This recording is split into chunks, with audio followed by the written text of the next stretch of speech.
আসসালামু আলাইকুম ওয়া রাহমাতুল্লাহি ওয়া বারাকাতুহু। বিসমিল্লাহ আলহামদুলিল্লাহ ওয়াসসালাতু ওয়াসসালামু আলা রাসূলিল্লাহ ওয়া বা'দ। একজন ভাই জানতে চেয়েছে, আসলে বিপদে পড়লে আমরা মানুষের পাশে না দাঁড়িয়ে বরং আমরা ব্যবসার চিন্তা করি, এটা কি আসলে মুসলিম একটা দেশে মানুষের চরিত্র হতে পারে? আমরা দেখেছি যে মাইলস্টোন স্কুল অ্যান্ড কলেজের বিমান দুর্ঘটনার পরে ঔষধের দাম বাড়িয়ে দেওয়া হয়েছে এবং সেই জায়গাতে আমরা দেখেছি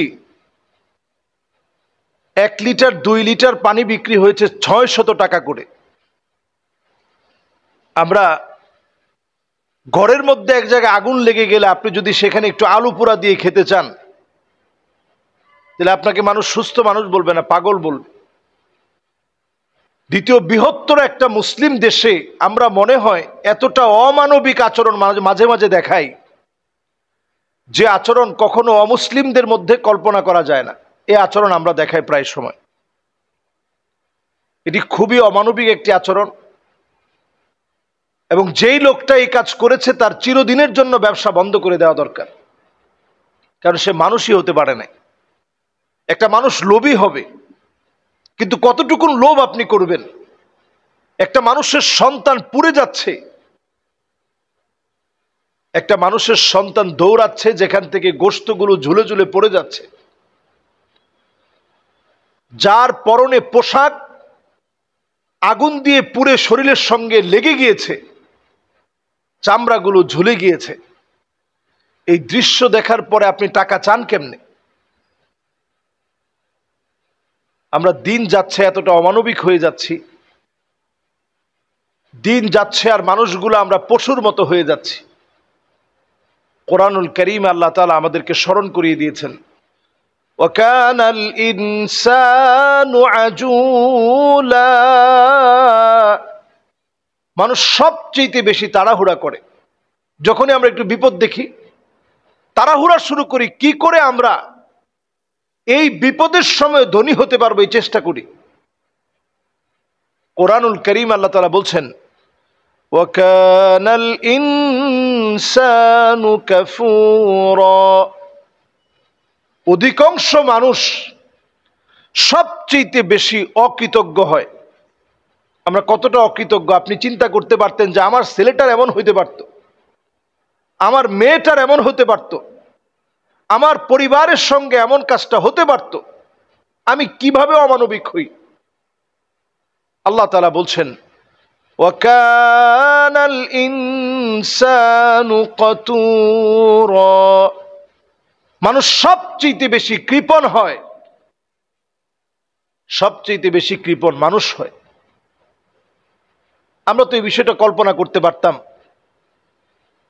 যে আল্লাহ তাআলা আমাকে তো ব্যবসা করার সুযোগ দিয়েছেন, আমি তো অনেকবার ব্যবসা করতে পারবো, আজকে অন্তত মানবতার স্বার্থে আমি খুলে দেই, ব্যবসাটা কম করি, প্রয়োজনে টাকা ছাড়া আমি মানুষকে সহযোগিতার চেষ্টা করি। কোরআন কারীম আল্লাহ তাআলা বলছেন, وَكَانَ الْإِنسَانُ أَكْثَرَ شَيْءٍ جَدَلًا। মানুষ সবচেয়ে বেশি বিতর্ক করে। আমরা দেখবেন বাংলাদেশে বিতার্কিকের কোনো অভাব নেই। এরকম একটা দুর্ঘটনার ঘটনা আমরা শুনলাম, আগামী 1 সপ্তাহের ভিতরে নতুন আরেকটা বিষয় আসবে, আপনারা লিখে রাখেন। আগামী 1 সপ্তাহের ভিতরে মানুষ এটা ভুলে যাবে, নতুন আরেকটা ট্রেন্ডিং ইস্যু চলে আসবে, মানুষ সেটা নিয়ে কথা বলবে, সবাই সেটা নিয়ে চিন্তা ভাবনা করবে, কারো এটা মনে রাখার সময় সুযোগ থাকবে না। খুবই স্বাভাবিক বিষয়, যার চলে গেছে সে না বুঝে যে সে কি হারিয়ে ফেলেছে। আমরা অমানবিকতার প্রতিযোগিতায় নেমেছি। এই সময়ে কিছু মানবিক মানুষ নেই তা না। শিক্ষিকা যিনি জীবন দিলেন, তিনি নিজের জীবনটা আল্লাহর রাহে ছাত্রদের জন্য বিলিয়ে দিলেন।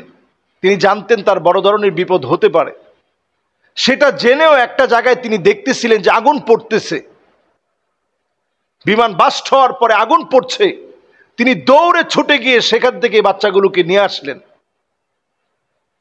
তার মানে বোঝা যায় মানুষের জন্য যে জীবনটাকে বিসর্জন করে দেয়, জাতির কাছে তিনি স্মরণীয় হয়ে থাকবেন।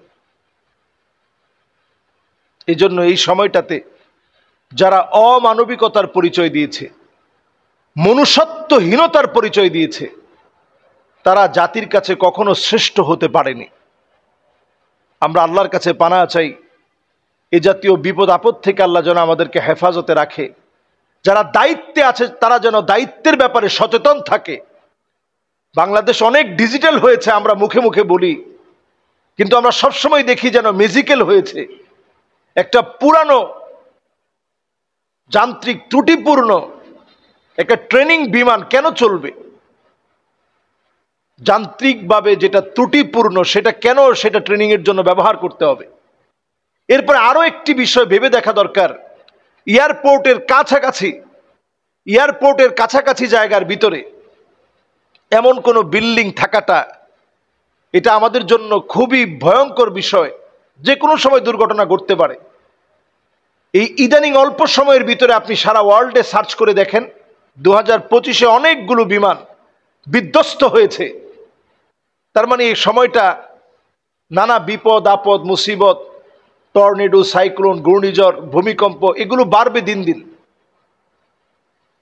পৃথিবীর ভিতরে এল নিনো নামক একটা ভয়ঙ্কর আযাবের সময় আসবে। খরা লাগার জন্য যা যা প্রয়োজন, এই পৃথিবীর ভিতরে সেই সংকটাপন্ন পরিস্থিতি তৈরি হবে। অল্প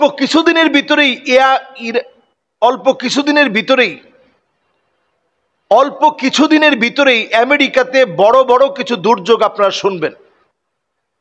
ইউরোপেও বেশ কয়েকটি দুর্যোগ আসবে। এই দুর্যোগ, এই বিপদ আপদের সময়ে আমাদের অনেক দিক থেকে সচেতন সজাগ হওয়া দরকার। যদি না হই, এরকম বিপদ আপদ একটার পর একটা আসবে।